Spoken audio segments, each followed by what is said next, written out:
반갑습니다. 미국은 과연 언제쯤 기준금리를 내릴까? 내린다면 얼마나 내릴까? 지금 세계는 또 한 번 연준, 미국 중앙은행의 연방준비제도 이사회 금리 인하 행보를 지금 주목을 하고 있습니다.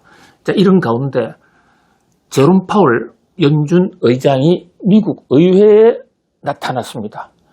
의회의 청문회에 업무 보고를 하기 위해서 나타난 건데요. 제롬 파월 연준 의장, 중앙은행 의장의 이 의회 출석 발언은 매우 의미가 큽니다. 미국 연준은요, 연방준비제도 법에 따라서 대통령의 지시를 받지 않습니다. 책임도 지지 않습니다. 오로지 독립적으로 일을 추진할 수 있도록 그렇게 제도화가 되어 있고, 특히 미국 문화관행이 연준 의장에게는 거의 무한대의 자율성과 독립성을 부여하고 있습니다. 다만 한 가지, 분기별로 한 번씩 의회 청문회에 나와서 보고하라. 그리고 국회의원들의 의견을 들어라. 이렇게 되어 있거든요. 그래서 다른 사람의 청문회보다도 이 연준 의장의 국회 청문회가 주목을 받는 것이죠. 다른 데 가서 연준 의장이 아무리 얘기를 많이 한다도 그건 법적 구속력이 없어요. 그러나 의회에서 하는 이 청문회 발언은 그것을 지키지 않으면 바로 위증이 되고 또 탄핵 사유도 될 수도 있단 말이죠. 그런 면에서 의회 청문회를 우리가 주목을 합니다. 사실 시간이 되면 금리에 관심이 있으신 분들은 청문회 테스티머니의 전 내용을 한번 쭉 들어보셔도 괜찮은데, 지금 워낙 이 생활이 바쁘시니까 제가 좀 요약을 해 올릴게요. 요점만 정리를 해 드리겠습니다. 자, 지금 미국 연준이요, 바이든 대통령 말기인 2024년 9월 달부터 금리 인하를 한창 했었어요. 그러다가 갑자기 트럼프가 당선되니까 멈춰버렸거든요. 이 대목 트럼프 대통령은 굉장히 화가 나죠. 아니, 내가 야인으로 있을 때는, 바이든이 대통령 있을 때는 바이든 도와주느라고 계속해서 금리를 내리더니 트럼프 얘기입니다. 그래서 그 제롬 파월을 향해서 정치적이다, 비판까지 지금 하고 있지 않습니까? 근데 정작 자기가 워싱턴에 다시 돌아오고 나니까 지금까지 단 한 번도 금리를 내리지 않았잖아요. 금리가 상당히 높은 수준이거든요. 4.5%면 웬만한 기업들은 올해 견디기가 어려운, 절대적으로나 상대적으로나 지금 높은 수준에 있습니다. 그런데도 금리를 안 내려요. 자, 이유가 뭐냐? 바로 트럼프 때문입니다. 제롬 파월 연준 의장이 직접 여러 차례 그런 얘기를 하지 않습니까? 트럼프 대통령이 오면서 관세 폭탄을 터뜨리겠다고 얘기했고, 또 실제로 터뜨리고 있고, 앞으로도 더 터뜨릴 가능성이 있는데, 관세 폭탄을 터뜨리면 그 과정에서 관세 올라간 것만큼 소비자 물가 상승으로 전가가 될 수 있다. 그렇다면 물가가 오르면, 물가가 오른 상태에서 금리를 내리기는 불가능하죠. 왜냐하면요, 금리를 그동안에 왜 올렸습니까? 물가 잡겠다고 금리를 올려왔던 겁니다. 금리 인상을. 그런데 이제 물가가 좀 잡혔는데, 경기 침체를 하니까 경기를 살리기 위해서, 물가 걱정이 없는 상황에서 경기를 살리기 위해서 금리를 내려보자. 이게 그동안에 2024년 하반기에 제롬 파월 연준 의장의 금리 인하 논리였고, 그게 학문적으로도 매우 타당한 얘기죠. 그런데 트럼프가 와서 하는 몇 가지 정책들이 물가를 올릴 가능성이 있다? 그러면 물가 상승이 예상되는 상황에서는 오히려 전공법으로 가자면 금리를 올려야 되는 압력을 받게 되는 겁니다. 근데 또 금리 올리기에도 지금 문제는 있죠. 왜냐하면 미국 경기가 조금은 끌어지고 있는 상황이니까. 그러니까 올리지도 못하고 내리지도 못하는, 관망하겠다, 기다려보겠다. 이게 그동안에 제롬 파월 연준 의장의 입장이었고, 2025년 들어서 벌써 지금 한 해 반이 훌쩍 지나가고 있음에도 불구하고 지금까지도 금리를 요지부동 안 내리고 있으니까 트럼프 대통령 화가 나고 틈만 나면 금리 내려라. 미스터 투 레이트. 너무 늦은 양반이야. 또는 스투피트라는 표현, 멍청하다는 표현까지 써가면서 지금 제롬 파월 연준 의장을 고통을 주고 있습니다. 이제 그런 각도이기 때문에 제롬 파월 연준 의장의 의회 연설이 주목을 받는 것이죠. 자, 저는 이번 연설에 상당한 변화가 있다. 이렇게 봅니다. 자, 분석가마다 보는 방법은 각자의 논리대로 다를 수가 있습니다. 미국 언론들도 보면 어떤 언론들은 이번에 이 제롬 파월이 의회에서 한 발언을 보고 신중하게 좀 더 기다린다는데 방점을 줬다라고 분석하는 데가 있는가 하면 또 다른 언론들은 특히 그 파이낸스 야후 같은 곳에서는 제롬 파월이 완전히 바뀌었다. 금리 인하 쪽으로 한 걸음 더 다가갔다. 지금 당장에 금리 인하하는 건 아니지만 종래 요지 부동 입장을 끊고 금리 인하에 발을 한 걸음 이제 디디기 시작했다. 이렇게 보고 있는데 저는 바로 그 후자편입니다. 이번 연준 의장의 미국 의회 발언 매우 주목할 만합니다. 상당한 변화가 있어요. 자, 국회의원이 이렇게 묻습니다. 7월 달에 금리 인하할 겁니까? 왜 7월 달 얘기냐면 7월 달에 FOMC가 있거든요. 그러니까 그 FOMC에서 금리 인하할 겁니까? 라고 국회의원이 청문회 자리에서 법적 권한을 갖고 있는 분이 물었습니다. 근데 불과 한 달 전까지만 제롬 파월은 어떻게 했냐면요. 지금 물가가 어떻게 될지 모르기 때문에 지금은 기다리는 게 좋습니다. 요 말부터 먼저 했어요. 근데 이번에는 어떻게 했느냐. 이번에도 물론 말은 애매하게 했습니다. 지금 당장 금리 인하하겠다는 얘기는 하지 않았어요. 그런데 7월 달에 금리 인하 할까요? 할 겁니까? 라는 그 질문의 첫 답변이 인플레가 계속 억제된다면 머지않아 금리 인하 시점에 도달할 수 있다. 이런 얘기를 했거든요. 자, 인플레가 없으면 금리 인하 할 수 있다. 이것은 배가 고프면 밥 먹습니다. 이 얘기하고 똑같은 거로 별로 아무 얘기가 없습니다. 그런 관점을 중요하게 보는 사람은 제롬 파월은 요지부동이다. 변하지 않았다. 이렇게 보는 시각이 있고요. 전 다르다는 거죠. 무슨 얘기냐. 그 메커니즘적인 얘기는 누구나 똑같은 얘기를 합니다. 그 물가가 억제 안 되는데 금리 인하하겠다 이렇게 얘기하는 사람은 없잖아요. 그러니까 물이 위에 있다면 아래로 흐를 겁니다 하는 얘기, 그것은 별로 주목할 필요가 없고 그 앞에 붙는 관형사나 형용사 꾸며주는 말. 자, 여기서요. 첫 번째 계속이라는 말을 한번 보세요.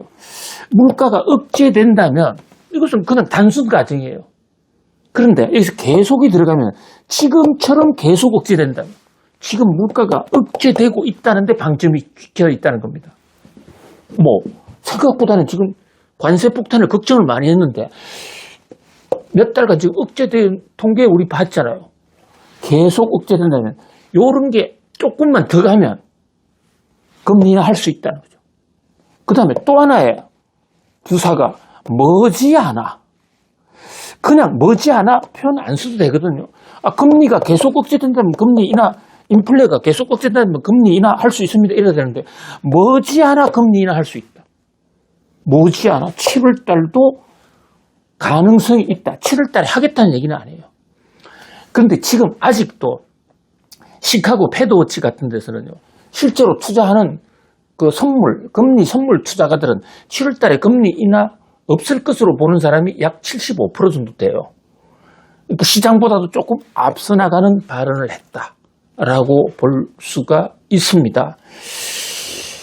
자, 이 대목에서 미묘한 변화지만은 제롬 파월의 입장이 조금은 바뀌고 있다. 우선 트럼프 대통령이 워낙 강력하게 압력을 넣고 있기 때문에 아무리 중앙은행의 독립성이 있다고 하더라도 세계 최고의 권력자가 금리 인하 압박을 넣으면 충격을 좀 받지 않겠습니까? 더더군다나 요즘 트럼프는 말 안 들으면 벙커버스트 폭탄까지 B2 스텔스기로 터뜨리는 그거 우리 모습을 보지 않았습니까? 제롬 파월도 좀 영향을 받았으리라고 보는데, 그러나 저는 그것보다는 제롬 파월이 기조적으로도 자기가 상반기에 계속 얘기하기를 트럼프 관세 폭탄이 물가를 좀 올릴 겁니다라고 했는데 아직까지는 별로 나타나는 게 없거든요. 요거 계속되면 금리 내리겠다라고 말을 살짝 바꿨다. 이렇게 볼 수 있습니다. 그러면서도 빠져나갈 구멍은 있어야 되지 않습니까? 두 번째 문장에서는, 그러니까 첫 번째 문장에서 인플레가 계속 억제된다면 머지않아 금리 인하 시점에 도달할 것이다 했지만 그 시점이 언제냐에 대해서는 묻지도 않았는데 금리 인하 시점은 특정되지 않았습니다. 특정하고 싶지 않습니다. 7월 달이라고 단정 지어서 말할 수는 없습니다. 이렇게 빠져나갈 구멍을 또 하나 만들어 놨단 말이죠. 자, 그 다음에 세 번째, 제롬 파월의 세 번째 단어. 제롬 파월이 약 4시간가량 엄청난 얘기를 했습니다. 그것을 제가 구독자님들한테 정리해 드리는 겁니다. 요약 정리, 시간을 절약해 드린다 이런데, 세 번째는 6월, 7월, 8월 달 물가 통계를 주의하고 있습니다. 여기에 의미 있는 통계가 나올 겁니다. 이랬어요. 의미 있는 통계. 의미 있는, 미닝풀한 물가 통계가 나올 것이다. 이거 거꾸로 얘기하면 요 6, 7, 8월 달 통계 보고 결정하겠다. 예를 들면 6월 달 같은 경우에는 지금 PC 물가가 곧 나와요. 소비 지출 물가, 개인 소비 지출 물가.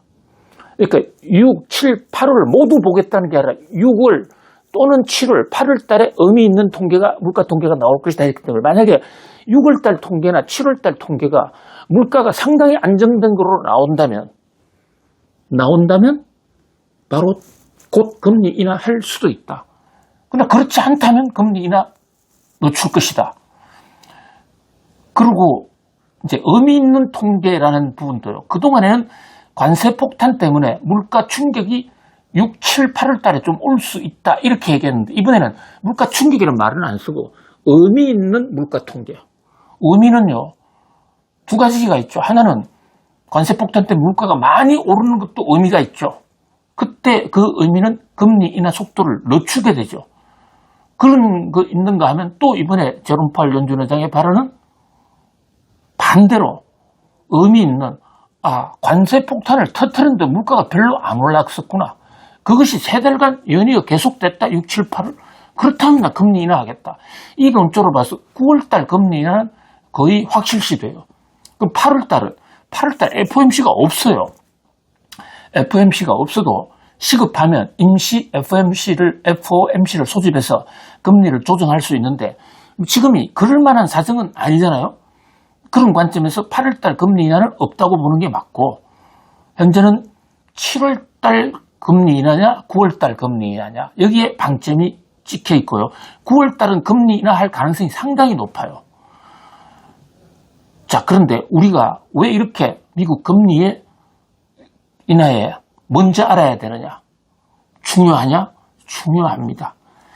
금리는요, 먼저 아는 자만이 시장을 주도할 수 있다. 소근이 있습니다. 뒤늦게 알면 알아봤자 도루묵입니다. 우리 얼리버드라는 얘기가 있잖아요. 자, 새가요, 새벽같이 해가 딱 뜨기 직전에 나가는 새.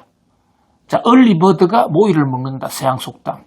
그냥 밤사이에 곤충도 많이 쌓였고 모이가 많이 쌓여 있는데 그동안에는 새들이 해가 안 떠 있으니까 그 모이가 쌓여 있다고요. 첫 번째, first come first, 첫 번째 오는 새는 그냥 무진장 먹어버릴 수가 있습니다. 근데 첫 번째, 두 번째가 모이를 먹고 가면 좀 일찍 가도 2분만 늦게 가도 3분만 늦게 가도 모이 없어요. 우리 영화관에 가도 얼리버드 하면 좀 싸게 해주는 그런 제도가 바로 이런 시대에 나왔는데요. 금리 인하는요, 그보다 더 빠릅니다. 금리 인하 하기 전에 금리 인하를 예측해야지. 그래서 채권 투자를 한다든지 주식 투자를 해야 성공할 확률이 높아지는 것이지. 이미 금리가 인하되면 그다음부터는 그 다음 금리 인하 스텝이 언제냐. 또는 금리가 다음에는 인상 타이밍을 봐야 되는 것이지. 우리 선물 투자, 금융시장에도 선물 투자 위주로 가고 현물 투자도 미리 알아야 된단 말이죠. 그런 면에서 미국의 금리는 전 세계 금리의 바로메타, 특히 한국 코스피, 코스닥에도 엄청난 영향을 주기 때문에 바로 알 필요가 있다. 그래서 우리 연준의 그 고위직들 사람들이 발언이 어떻게 나오느냐 이것을 예의주시하는데 일단 파월은요 최근 몇 달간 매파적이었습니다.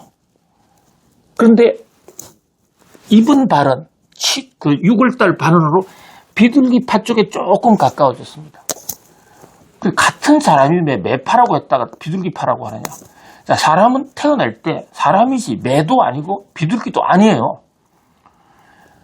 상황에 따라서 매파적 성향, 매파가 필요할 때고 비둘기파가 필요할 때에서 바뀝니다. 그래서 한 사람이 매파에서 비둘기파로 바뀌었다 해서 변절, 변신 이렇게 보면 안 되는 겁니다. 둘 다 각자 존중해 줄 필요가 있습니다. 그렇다면 김대호 너는 무슨 파냐?